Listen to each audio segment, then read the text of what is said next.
a lot of people are trapped because of this jackassery. This is what's really annoying the American people, and I might add, really annoying the international press.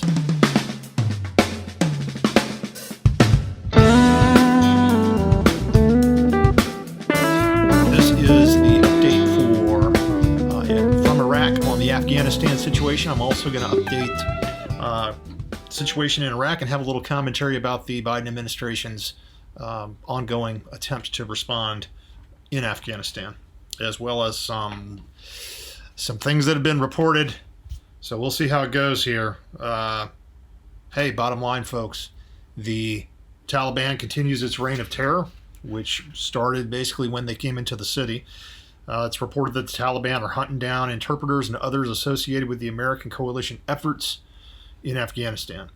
We still have no idea how many American citizens are trapped in Afghanistan and unable to move. Now, what you got to understand about Afghanistan is that the road system, the infrastructure, there, you can't go get on a subway. You can't just hop in your car necessarily and drive down the road in Afghanistan to get from, say, Kandahar to Kabul to get taken out of the country.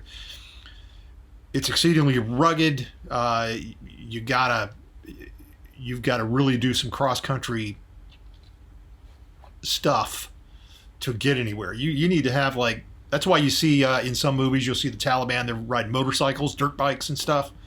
That's why. It's also very mountainous. Much of the country is very mountainous. Movement is confined to certain avenues, and of course there's wide open plateaus and places where you have the larger cities, like Kandahar is in a plateau, Kaust, Bagram, all in similar plateaus surrounded by mountains. Okay, so back to the American citizens. Still have no idea how many. Lowest estimate I've heard is 10,000, and I still haven't gotten a different number. I've heard estimates that are even higher, but right now about 10,000 folks is that's just what I'm saying, because that's the lower number, and we'll just try to estimate from there. A lot of people are trapped because of this jackassery that has gone on. All right, so the international response has not been kind. Not been kind at all. And you know what? Deservedly so.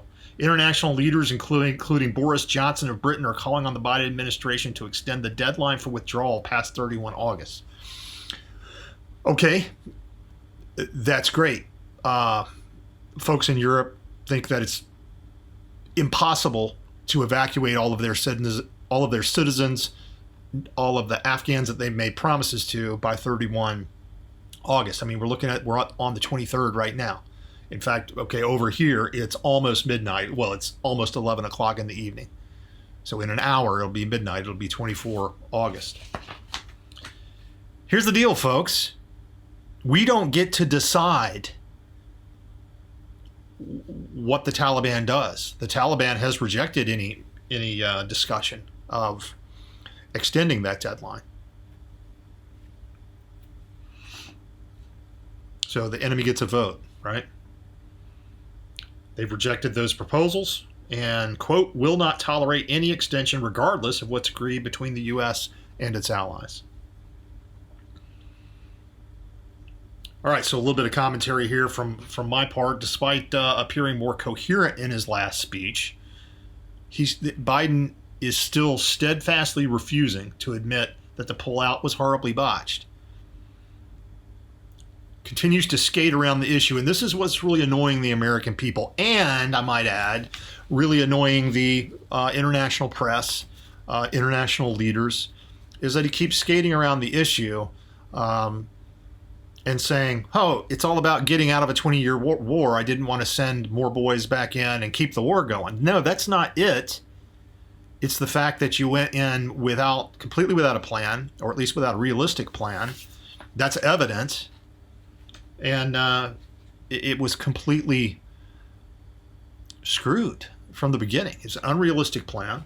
You never give up all that tactical advantage before you're going to retreat.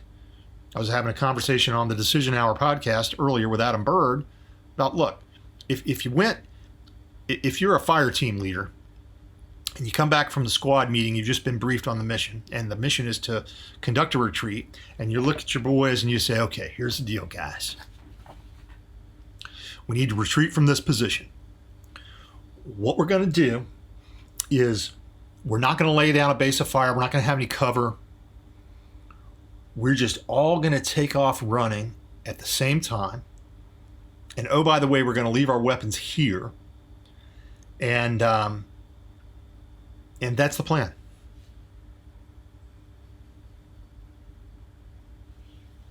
Why are we dropping our weapons? That's the plan. Where's the rally point? No rally point. Just kind of keep running. When do we stop running? And just kind of keep running. I mean, that's the ridiculous level that this plan was obviously at.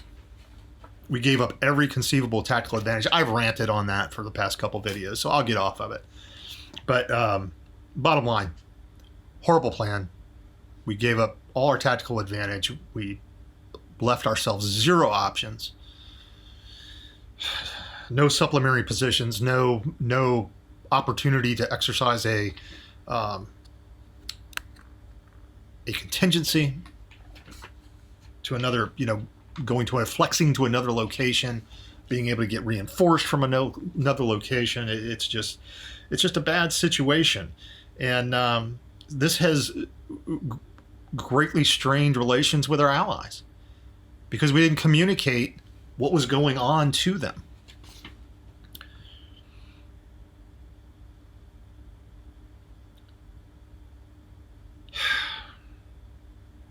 Bottom line, the administration, the president himself specifically, is refusing to take any responsibility whatsoever for the mess, and it's deflecting and changing the focus of questions and stuff. It's just it's pitiful.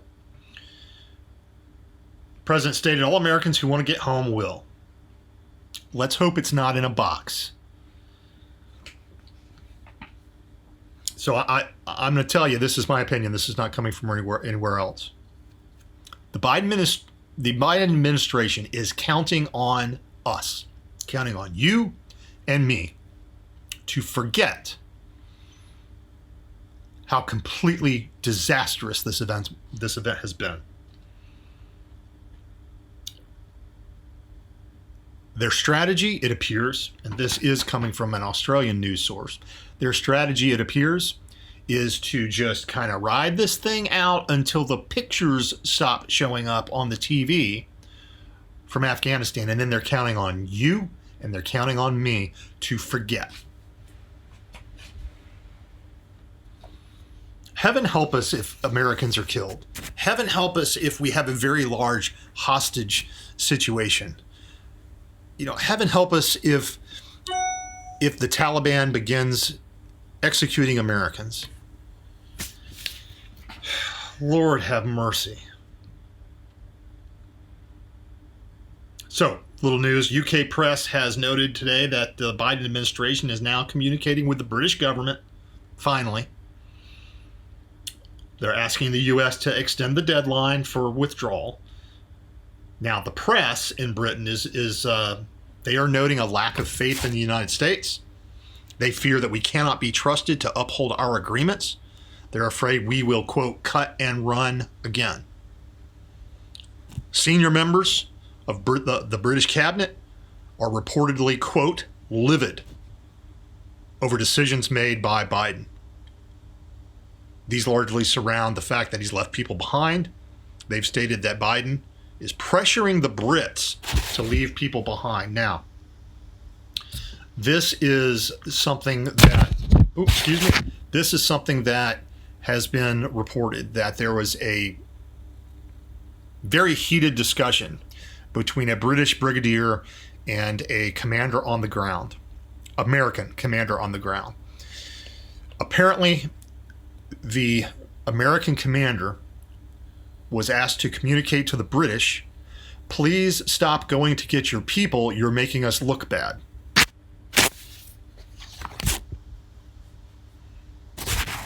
To which the British commander probably had some seriously choice words, hence the yelling match that they ended up having. Let's move on to a little bit of Australian news and what are the Aussies saying? The Aussies are pissed. They're calling they're calling Afghanistan as a whole a catastrophic defeat. The overall war. Commentary went like this: the coalition has spent 20 years trying to keep a terrorist movement from controlling Afghanistan, and despite the efforts, they now control it more strongly than ever. Seems to be a true statement. Plus, they've got somewhere between $50 and $80 billion worth of U.S. weaponry that was left behind for them. Thousands of hardline jihadists were released from jails in Afghanistan. And they are now back on the street, back on the battleground. Australian news is stating that President Biden should be found unfit for the office based simply on the Afghan debacle. But they also noted that Biden's obvious senility cannot be ignored any longer.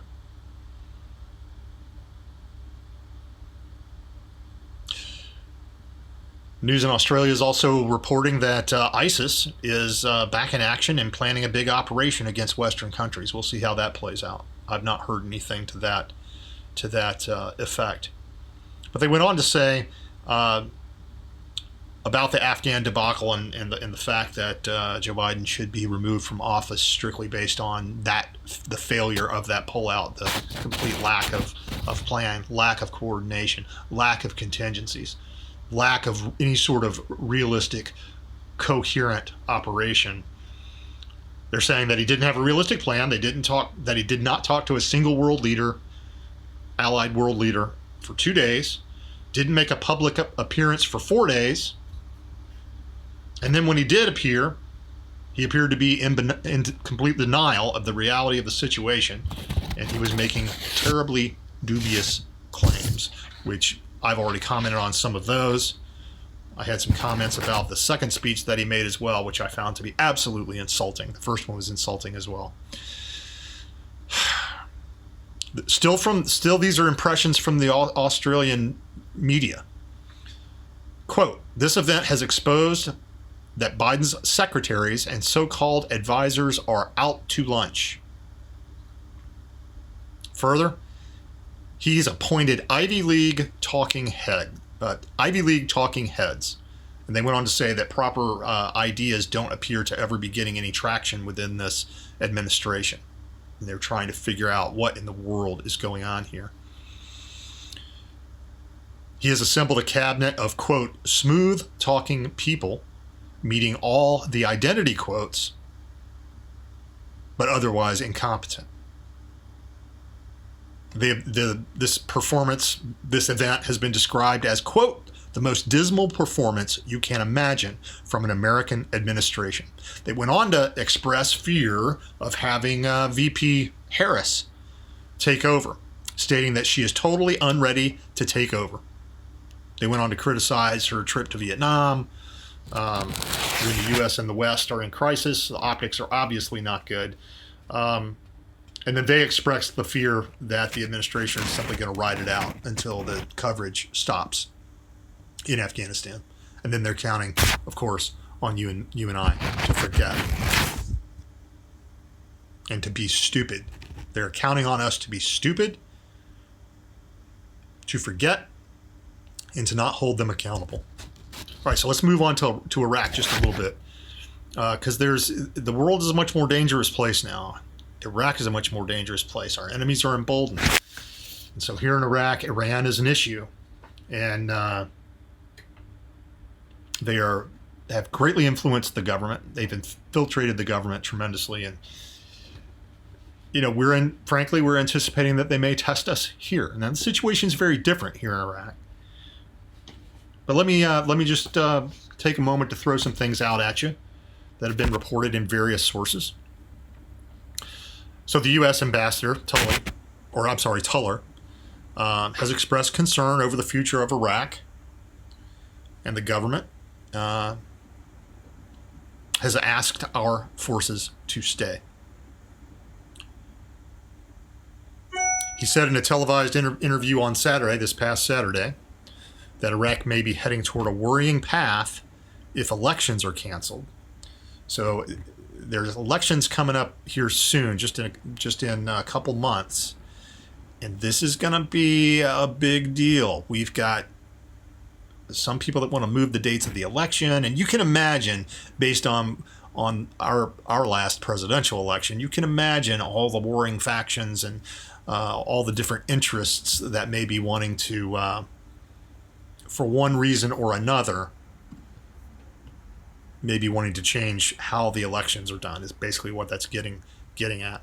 The ambassador also noted that the Iraqi government requests U.S. forces to remain in Iraq, like I already said, stressing that there is no comparison between Iraq and Afghanistan.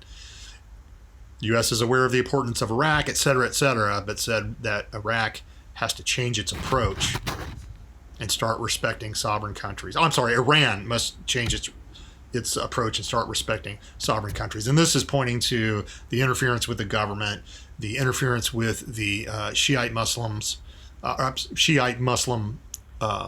militias that operate in the country. We expect them to become more active here around the time of the elections, and they'll probably start attacking U.S. interests here, including the embassy, including my location, including other locations, in order to try to force us out. But a lot of it is kind of for show. The militias want to show that we're the big boys. We're working to kick the big evil Satan out of Iraq.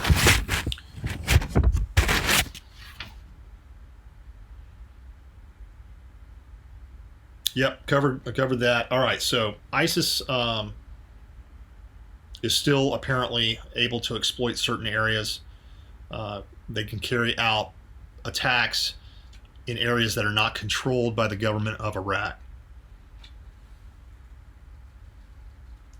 Increased attacks in Baghdad and Sadr City. Additionally, the ISIS folks are carrying out attacks on infrastructure such as electricity. Now, if you may remember back in, back in 2020, when around the time that the embassy over here was being attacked pretty stringently and we pulled a lot of people out, there was a lot of protests going on against the Iraqi government, and a lot of it was over basic things like they want water, they want electricity. Well, ISIS is attacking that infrastructure, that type of infrastructure, in order to get the people riled up and destabilize the government, get the people riled up against the government.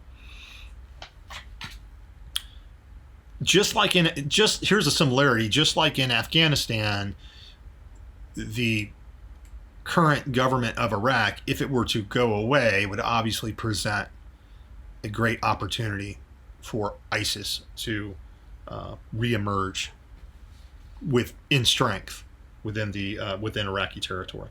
We've got the parliamentary elections are coming up, like I just was telling you about.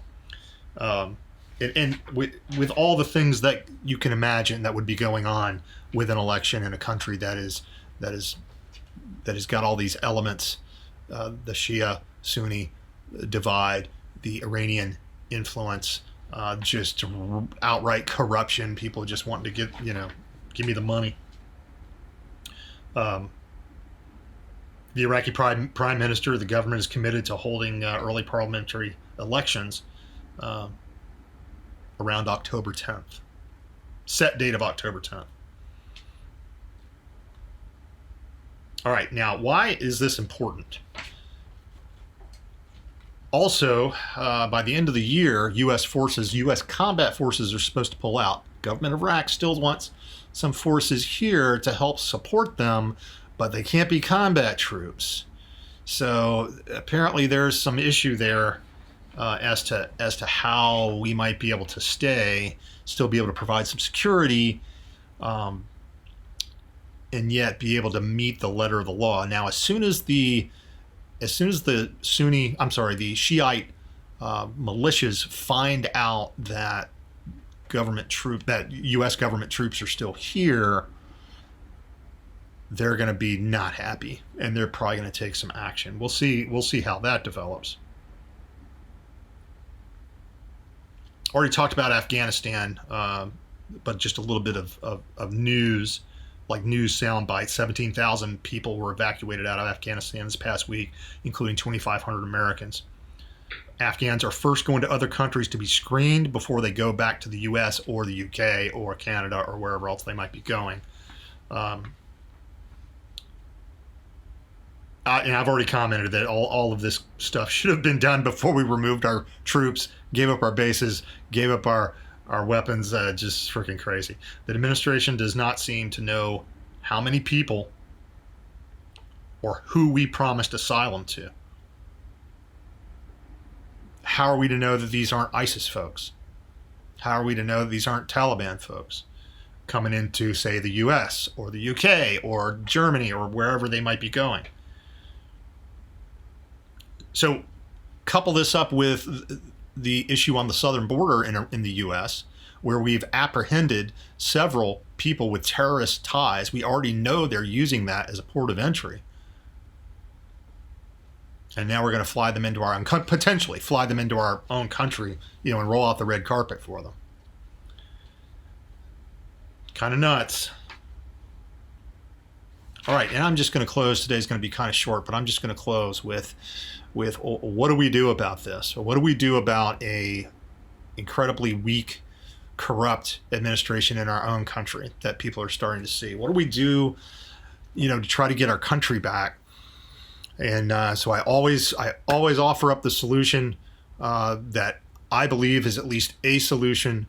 I believe it's the only one that's realistic, and that is for each individual to look in the mirror, take their piece of the responsibility for this disaster and for everything that the government has been doing for at least the past 20 years, and certainly longer, but definitely the past 20 years, when our freedoms of speech and the growth of the administrative state has really encroached on our liberties.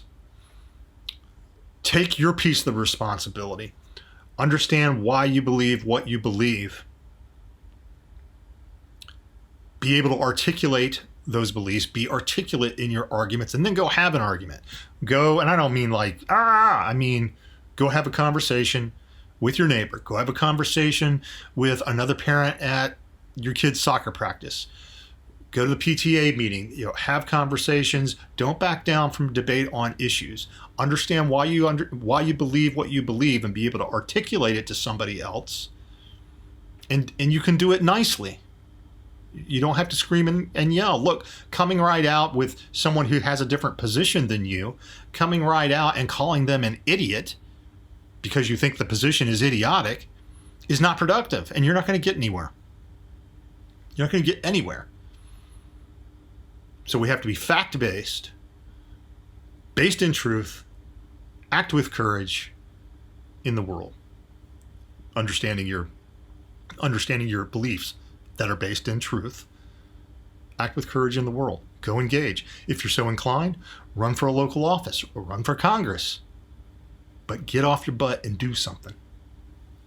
And that is where I'm going to leave you this evening. Go check us out on the Decision Hour. Adam Bird and I just recorded another one, the Decision Hour. The series is called Let's Have a Conversation, where we talk about a wide variety of issues, but mostly these days we are focused down on why is America great? What is the nature of truth? What actions should we be taking? And we spent the last couple of episodes on Afghanistan and on geopolitical impacts of the disaster in Afghanistan. Please go check out my YouTube channel. Subscribe. If you type in John Curry and you put Afghanistan behind John Curry, you won't get the ice skater. You'll get me. One of my videos will pop up. And please subscribe. It's helping to grow the channel in order to get the word out. That's all I care about. Somebody messaged me and said, hey, you're going to be famous. I'm like, I don't want to be famous. I don't want anybody to know my face. All I want is I want to get the information out there. I want to energize. I want to inspire. I want to help educate and equip people to go out and engage in the world with courage and truth. That's my purpose. That's how we change the world. America needs heroes. America needs warriors. And that is you. So, wherever you are, have a great morning, have a great afternoon, have a great evening. And I will see all of you later. Thank you. We're John and Stacy Curry from Semper Savage, a veteran-owned, family-operated company making the finest marinades and dressings on the planet. But we're more than just another company. Family's our core. It's our greatest joy and our greatest strength. We inspire people through personal connections and savage patriotism. We believe in the greatness of America. We travel all over the U.S. and have experienced the fundamental goodness of our people and the strength of our communities. We're achieving excellence while tirelessly pursuing perfection. We offer 4 delicious all-natural products: Savage Caesar, Savage Balsamic, Savage Centurion, and Savage Cider. They're Italian-style vinaigrettes that are more than just marinades or dressings. They're equally at home sautéing in the pan, baking in the oven, on the grill, or as a drizzle or dipping sauce. Take your food to the next level with Semper Savage. It's homemade flavor in a bottle, and you are gonna love it. Pour it on.